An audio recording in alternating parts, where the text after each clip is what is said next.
And that's the story of how North Carolina was the first team to throw a forward pass. Hey, babe, you want to do something Saturday night? Well, Carolina plays the Who's at 6:30. Who?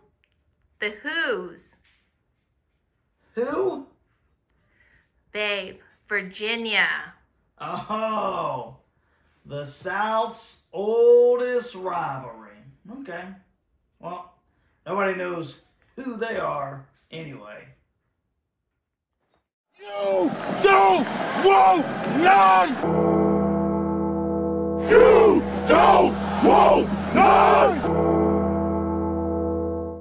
What's going on, Tar Heel Nation? It is your favorite North Carolinian, Russ the Tar Heel. And in this episode, we get to talk about the 6-0, 3-0 in the ACC, North Carolina Tar Heels hosting the Virginia Cavaliers. Oh, poor little Virginia in the South's oldest rivalry. Now, the history of this rivalry is pretty even, if you will. Carolina's got 66 wins to 57 losses and 4 ties. Carolina's currently on a 2-game winning streak, and their longest win streak for North Carolina is November 2nd, 1974 to November 13th, 1982. It was a 9-game win streak, but they've also had an 8-game losing streak from 1907 to 1915. That's back when they were riding horses to the game. So Carolina's home record is 33-13-3. Their away record is 27-27, which is irrelevant because we're playing in Kenan Stadium this Saturday. So North Carolina is winning 3 out of 4 games against the Virginia Cavaliers in Kenan Stadium. The first matchup was a 30-18 loss back on October 22nd, 1892, which is pretty interesting. And the last 10 matchups have been fairly even at 6-4. Largest margin of victory, 61-0 Heels in 1935. So pretty cool little history that North Carolina and Virginia have.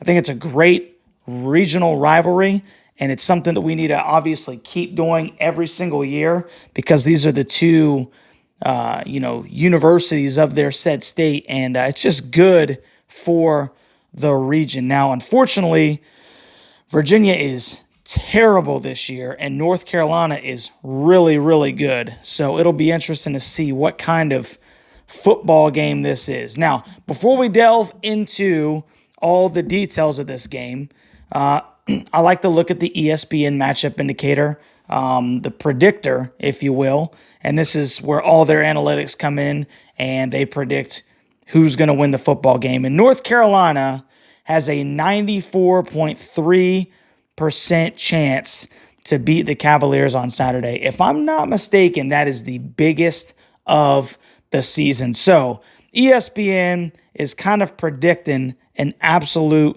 massacre.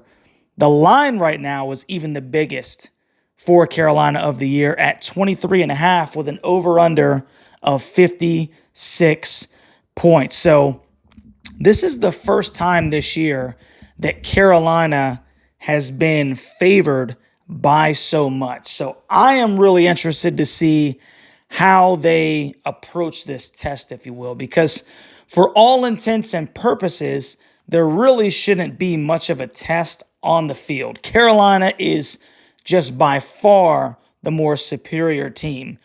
But going into this type of game, right after an emotional game against Miami, this is another test for Mac Brown to get his team to treat every week as its own individual week and to handle business. So let's get into the details. And we'll start by looking at Virginia's season thus far. So they lost really bad to Tennessee to open the year. Then they lost a close one to James Madison, which may be the best team in the state of Virginia this year. They lose at Maryland pretty bad. But then they battled NC State and they battled Boston College by only losing by 3 to both. Now, the Wolfsack and BC are not very good. Okay, so, I mean, it's not necessarily surprising that those were close football games, even though Virginia is really bad. But it shows that they're willing to fight, even though they haven't been able to overcome the hump, if you will, in the ACC. But they did just win their first football game, 27-13 against William and Mary. Now, interestingly enough, Tony Muskett, who was the transfer from Monmouth, he injured his shoulder in the first game of the year against Tennessee, so he's been out. Well, he came back in and started against William and Mary last week, and the Tribe actually led 13-3 before Virginia kind of turned things up. So Tony Muskett, he actually led the way against William and Mary, and Virginia only led 20-13.5. So they're down 13-3. They kind of turn it up a little bit. Tony Muskett, I think, had 2 touchdown passes and a touchdown rush. So they take a 20-13 lead in a halftime against the Tribe, and then they win 27-13. So, I mean, this team really has struggled this year. It's just there's not much to say about the Virginia Cavaliers. One interesting thing is they've only achieved 100 rushing yards once previously this season, and they did finish with 221 yards on the ground against William and Mary. So North Carolina needs to make sure that they look at that running game and they make the Monmouth transfer beat them in the air. But we'll talk about the keys to the game later after we look at some of the stats of the Virginia Cavaliers. So, getting into the statistics, the leaders of the Virginia Cavaliers, Anthony Colandrea is the overall leading passer of the Virginia Cavaliers, but he's the one who stepped in for Tony Muskett while he was injured. So Anthony has 923 yards passing. He's got 5 touchdowns to 6 interceptions, and he's got a completion percentage of 61.8%. But it looks like Virginia is going to be going back with Tony Muskett, and that's obviously if he's healthy. He's 48 for 77 on the season, 573 yards with a 62.3% completion percentage. He's got 5 touchdowns to 2 interceptions. He has been sacked 14 times. So that is something that the North Carolina defense should be salivating at. They should be ready to get in his pocket. Now, the Virginia Cavaliers, Parrish Jones is their leading rusher, 41 rushes, 235 yards. That's 5.7 yards per carry. His longest 43, and he's only rushed for 2 touchdowns. Once again, they did have the big rushing game against William and Mary, but prior to that, they had only rushed for over 100 yards once this season. So the rushing game is not necessarily their strong suit. Now, one guy that the North Carolina Tar Heels need to look after is Malik Washington. Malik Washington has 44 receptions, 668 yards receiving, 15.2 yards per catch with a long of 63 and 5 touchdowns. So this is kind of their guy. This is the guy that can kind of hurt you a little bit. So you need to make sure you know where Malik Washington is on the field. So that'll be the test for North Carolina. Can they shadow him and make Muskett go to his other receivers? That is going to be the test against the Virginia Cavaliers. Now, for the boys in blue, baby, the leader of this North Carolina offense, Drake May. Drake has 146 completions, 212 attempts, 1,902 yards with a 68.9% completion percentage. He has a long of 77. He's thrown for 12 touchdowns and only 4 interceptions. And if you remember, those 4 interceptions came in the first 2 games of the season. So Drake May has been turnover free for the last 4 games. So that is great to see. Now, he has been sacked 16 times. So there has been a little bit of a struggle with keeping Drake clean in the pocket. And that should not be something that the North Carolina Tar Heels should struggle with on Saturday. If they do, then there are some deep-seated issues because Virginia just is not a very good team. Their defense is better than their offense, but this is a team where we should be able to keep Drake clean, and we should let him be able to do Drake May things. Now, Omarion Hampton came off his best game of the season against the competition that he played. He ran all over the Miami Hurricanes. He's got 112 carries, 658 yards. He's almost averaging 6 yards a carry with a long of 68 and 8 touchdowns. And oh, by the way, he had a receiving touchdown against the Canes last Saturday. So Omarion Hampton has just completely turned into a baller. The guy is a horse, and we need to ride him and ride him and ride him because no one wants to tackle that guy in the open field, and they sure as heck don't want to tackle him in the third and fourth quarter. Now, receiving-wise, Tez Walker, with his huge game last week, 6 receptions, 132 yards, 3 touchdowns. Well, now he's the 4th receiver on North Carolina's roster right now that's gone over 100 yards. So once again, it's pick your poison. And the kid's only been here for about a game and a half if you want to get really technical. So statistically speaking, Nate McCullum is still the leading receiver for the North Carolina Tar Heels with 31 receptions for 374 yards, 12.1 yards per catch with a long of 48 and 1 touchdown. But, you really got to look at Tez is probably going to end up starting to show out here soon. And it'll be really interesting to see how that kind of starts to, how these passes and completions start to get divvied up between Tez, Nate, J.J. Jones, the tight end group, et cetera, et cetera. So weapons all over the field, bro. Any given night, it can be any one of these guys. We have the dogs to be able to compete with anybody in the country. And then once again, we get into the defense. The defense has been really good. Now, aside from that fourth quarter against Miami where we had a couple of just boneheaded plays where we let somebody get deep and we let them kind of walk down the field and get back into the game, that defense was flying around for the better part of the first 20 minutes of that second half, and they looked elite. I mean, they completely shut down that Miami Hurricanes offense for the first 20 minutes of the second half, man. So if they can play like that against a Miami, that's a very competent team, they should have no problem if they come in here and handle business, really just putting work in against the Virginia Cavaliers. So as we see right here, Virginia is averaging only 348.8 yards of offense, 249 yards passing, and they're averaging less than 100 yards rushing a football game. That's one of the things that Carolina's going to have to look at. 350 yards, you can kind of let them throw it around a little bit. You're not really worried about giving up 250. But if you can keep them under 100 and make that team one-dimensional, that's something that you really need to look at for Gene Chizik and that Carolina defense. So now the defensive side for the Virginia Cavaliers is a little bit better.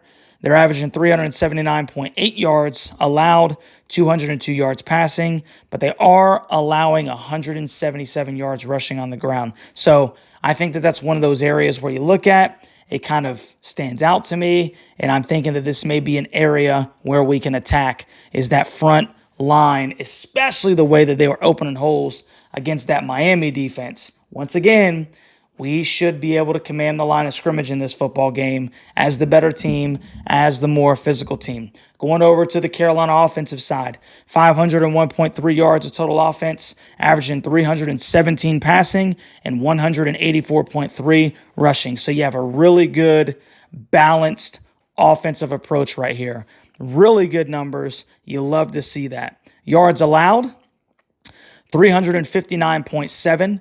The Tar Heels are giving up 245.8 yards per game, but they are only allowing 113.8, and they did hold that Miami rushing attack to under 100 last week. So once again, Carolina's run defense has gotten a lot better, and Virginia struggles to run the football. And then if you take that away, you make the team one-dimensional, and you can kind of sit back a little bit, if you will, with some extra bodies. So if you can get fire or pressure with 4 or 5, and you can cover with the other 6 or even 7, you're looking pretty good, man. So I want to see that North Carolina defense. I think this is a great game for Gene Chizik to see if he can get pressure with just the front four and see if we can sit everybody else back and force some turnovers in maybe a zone, or, it'll just be interesting to see.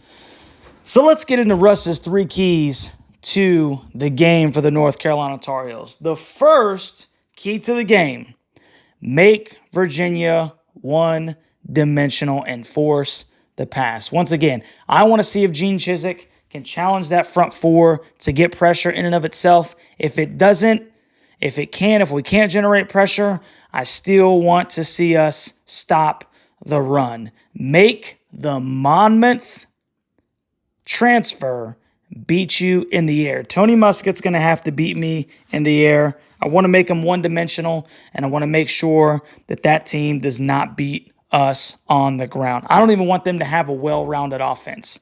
I want them to think to themselves, we got to throw the football. So make Virginia one-dimensional and force the pass. The second key to the game: run the football, okay?